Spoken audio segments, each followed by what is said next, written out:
The mention of KIAMBAA invokes some of the most dreaded memories in the history of this country. Memories of KAG Church Eldoret going up in flames as women and children sought refuge therein. Their cries for help falling on deaf ears. This massacre, one that was orchestrated by none other than the DP William Ruto. Ruto has avoided a conversation on the KIAMBAA Church massacre for the last 15 years.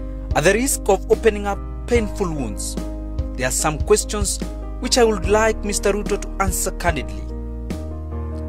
Why have you, Mr. Ruto, abandoned the victims of your cruelty in KIAMBAA Eldoret? Why do you shy away from the talk of reconstructing the KIAMBAA Church? If Ruto is genuine, he should tell the people of KIAMBAA why before 2007 he was angered so badly by the popularity of KIAMBAA area in Eldoret that he had to scheme the brutal murder of 36 people in a church.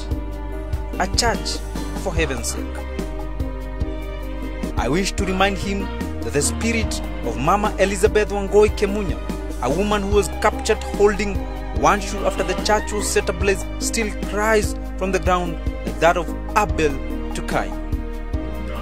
You may have burned the church, but the power of the altar of the KIAMBAA KAG Church is still alive. The God of the victims will surely avenge their afflictions. How I hope this time you will shed your cover of hypocrisy and have this conversation with the people of KIAMBAA, Mr. Ruto.